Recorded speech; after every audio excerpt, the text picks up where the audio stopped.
Putain comme c'est compliqué la pédagogie. Par exemple toi l'ubérisation de la société tu t'en bats totalement les couilles frère, et franchement t'as pas tort ce serait donc dur de t'y intéresser. Mais c'est ma vidéo, alors on va pas faire la super blague de d'habitude comme quoi elle est terminée envoyer un générique, nique sa daronne la pédagogie et on va parler quand même de l'ubérisation de la société, car j'ai trouvé que c'était le meilleur moyen de te prouver que t'avais tort de t'intéresser à rien. Je vais donc te montrer que si le capitalisme avait déjà tendance à recouvrir le cercueil de ta vie d'esclave avec des pelletés de terre, avec l'ubérisation il y va désormais avec un putain de tractopelle. Moi tu me connais, je suis grave un rageux, alors qu'est-ce que ça peut me foutre de dire des trucs qui fâchent tout le monde, comme par exemple que les femmes sont des grosses bites en mécanique. Rien du tout.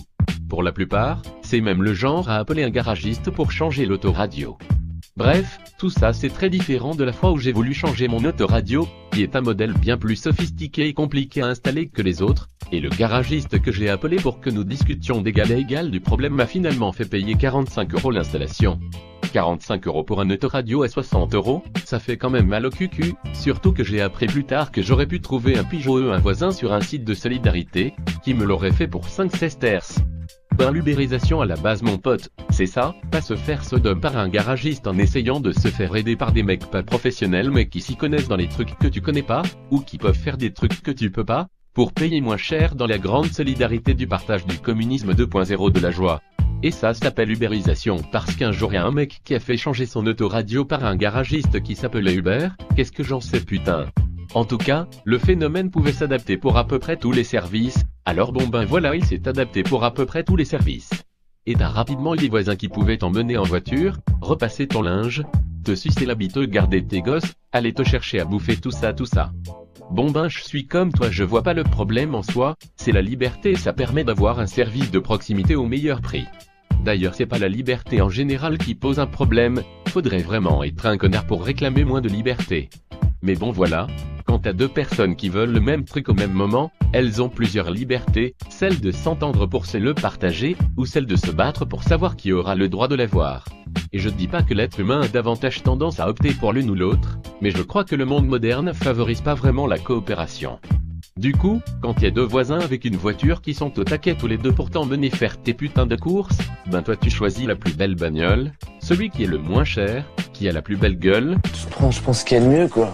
Pas prendre une Clio, quand on peut choper une Mustang.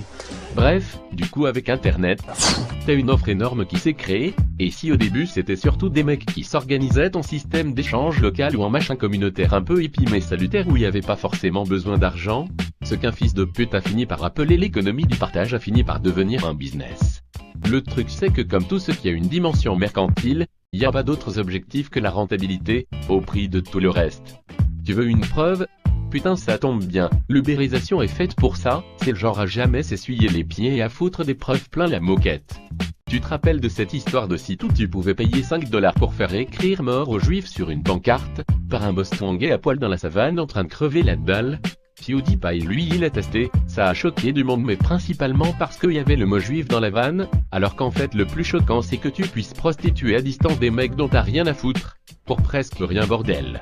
Il y a tellement plus de lien entre toi et lui que t'as plus aucun scrupule. Et puis bon ben comme c'était super comme système, on a aujourd'hui la même chose en France où des graphistes, des juristes ou des écrivains peuvent prostituer leur talent pour rester compétitifs dans cette vie de merde. Au fait comme ça en passant, on parle d'endoctrinement pour des djihadistes créés en 6 mois à partir d'anciens bisexuels alcooliques comme Anis, alors dis-toi que se payer un mec désespéré à l'autre bout du monde pour faire n'importe quoi, ça vient pas sans son lot d'emmerde mon pote. Attends-toi à des fatwas 5 $ ma gueule. Mais c'est pas la seule douzette, ça a beau être le partage qui devient une entreprise, sache que Uber s'en bat même les couilles des types qui bossent pour lui, ouais parce qu'en fait ils bossent pas pour lui, et il paye donc aucune cotisation ni charge patronale. Moi j'appelle ça s'engraisser sur le dos de la misère, Uber c'est aucun droit du travail car pas de contrat de travail, et des mecs qui se battent pour gratter le maximum de ce qu'ils retirent au taxi traditionnel. Et je te parle même pas du fait que quand t'embauches n'importe qui tant qu'il est prêt à tout, c'est pas vraiment étonnant que les écarts de conduite se multiplient et que les agressions sexuelles chez Uber soient par exemple très en vogue en cette saison. Puis bon il y a tous les nouveaux petits vautours, Deliveroo, Airbnb et toutes les autres merdes de l'ubérisation qui viennent propager cette mentalité du partage dans ton cul, tuer l'hôtellerie, la restauration, faire flamber les loyers des gens qui vivent dans des quartiers gentrifiés pleins de nouveaux touristes, transformer chacun de tes voisins en entrepreneur prêt à tout etc. Toi comme un abruti tu te dis naïvement que c'est l'évolution au final, t'acceptes que l'économie du partage soit le renouveau de ce capitalisme intime, en tirant vers le bas salaire, acquis sociaux et confort quotidien, et le plus beau, c'est que c'est de ta propre initiative parce qu'au départ tu voulais juste pas te faire enfiler par un connard de garagiste. Il y a un enjeu de fond, l'ubérisation de la société. On les met d'un coup d'un seul en concurrence avec des gens qui n'ont aucune obligation, qui n'ont aucune norme à respecter, qui n'ont jamais acheté aucune licence de quelque nature que ce soit. Ils vont tous être ubérisés. Ça te montre cette facilité qu'a le capitalisme pour nous enculer avec nos propres bonnes intentions.